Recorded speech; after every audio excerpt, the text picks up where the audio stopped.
I've never been wildly excited by the word crossover when it comes to cars. It tells me that it's a car that's not really a capable off-roader. It's not really a saloon car or a hatchback. It's something in between. It's a bit of a no man's land.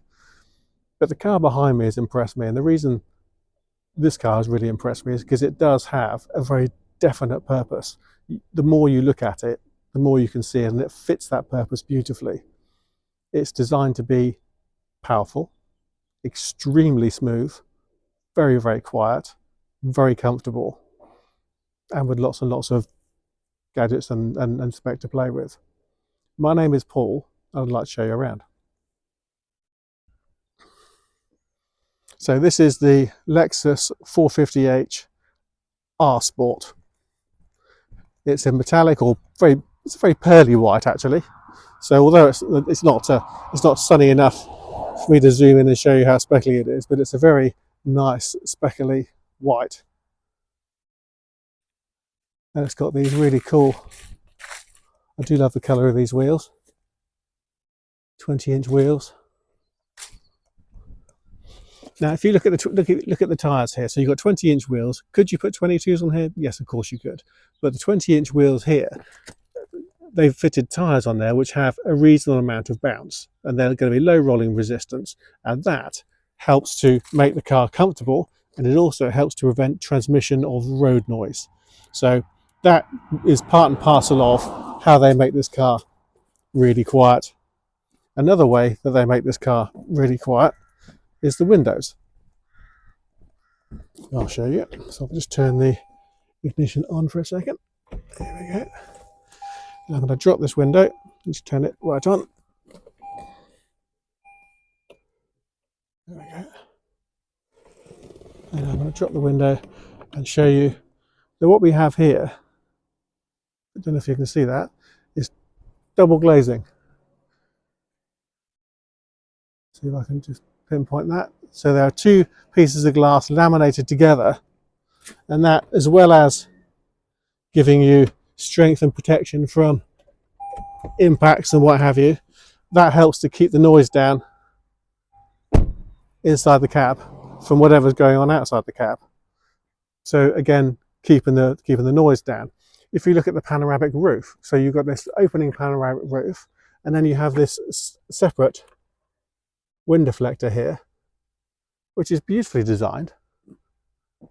And what that's there for is that's to stop buffeting. So when you're at sort of 60 or 70 miles an hour, you're not being buffeted by lots of wind noise. Again, keeping the cabin inside and the passenger compartment inside nice and calm and nice and quiet. It has a 3.5 litre V6 engine, and it also has two electric motors. There's one electric motor which drives the front wheels. The V6 engine drives the front wheels alongside the electric motor. It then has another electric motor to drive the rear wheels.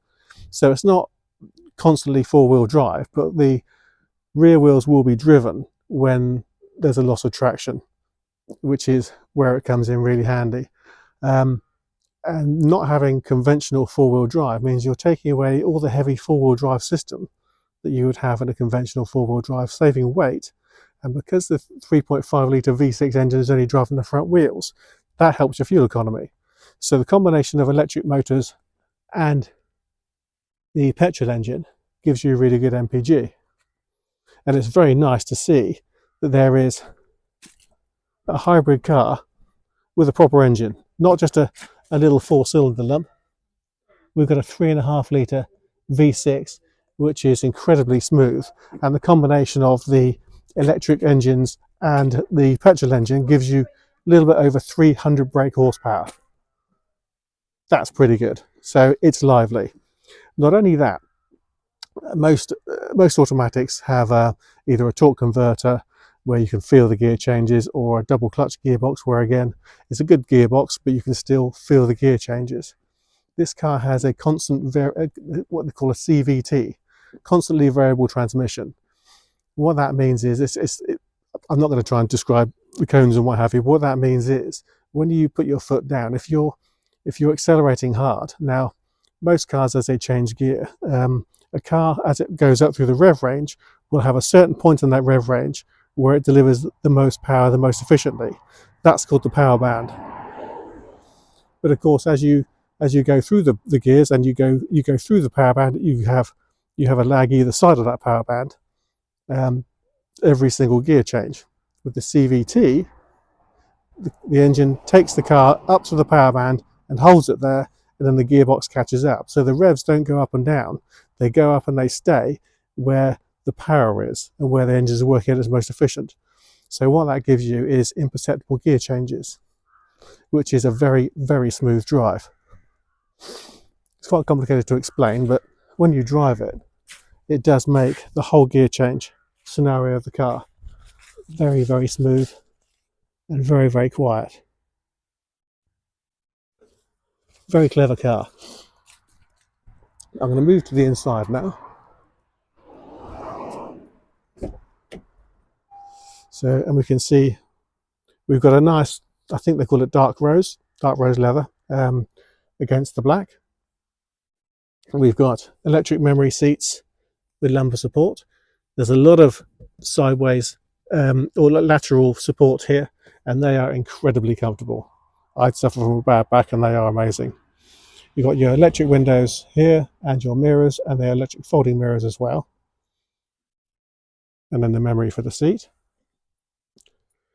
And because it's the R Sport, you've got the sporty pedals. Let's say the seats are very sporty as well. So the R Sport is quite a big jump in terms of what the car is from the standard R450h. And one of the things that you get with the R Sport, which you do not get with the others, is customizable, well, adaptive suspension, which means that the suspension system is adapts to the road around you, making the ride even more comfortable. So quiet, very smooth engine, incredibly smooth gearbox, quiet tyres, double glazing. It's all heading in the same direction. It's all heading towards making this car very smooth, very quiet, and very comfortable. Now we've got a screen here which is just leaping into life. There we go. So we have this pad here which you can move in different directions and then press as a button. You've got a menu, you've got a back button here, and then you've got map. So what we can do here is we can flick between the different options. You can hear the engine just leapt into action here. So that tells you what's going on. So you can see the motor driving the front wheels, the petrol motor driving the front wheels, then the electric motor here, and then another motor in the back here. And you can see where the electricity is flowing according to how you're driving. If I go back, I can also go to climate, setup, phone, media, and if I want to I can just press map, and then there's a nice easy to use big map and a nice easy to use navigation system. Now moving down here as well, I can press into EV. So at the moment we're in P. If I press EV, then the car will lock into electric vehicle mode. It's not going to have a huge range because it's not a standard electric vehicle. It is something which is designed to run in tandem with. You've got traction control here, and then you've got the different drive modes. So you have economy mode, eco mode, sport, and then sport S. So that changes the way that the suspension works, the way that the motors interact with each other, how sensitive the input on the right foot is or the right accelerator pedal is, and that will give you a different ride accordingly.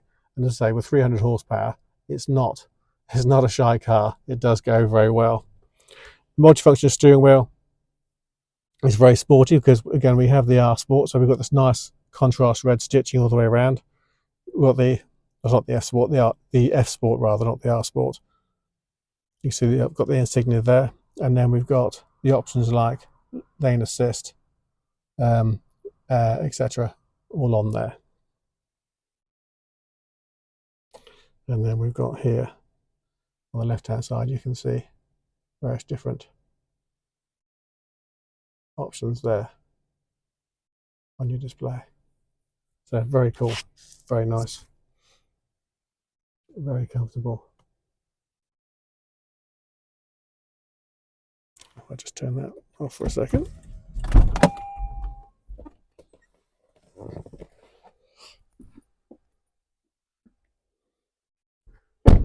You can see here you've got the F Sport insignia on the front wings.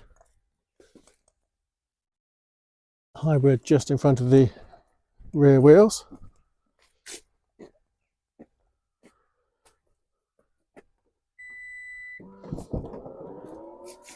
Electric tailgate. And this has been protected by a nice plastic cover and storage system, which has kept the interior of this car really nicely. And that's always a nice sign when it comes to understanding how something's been looked after.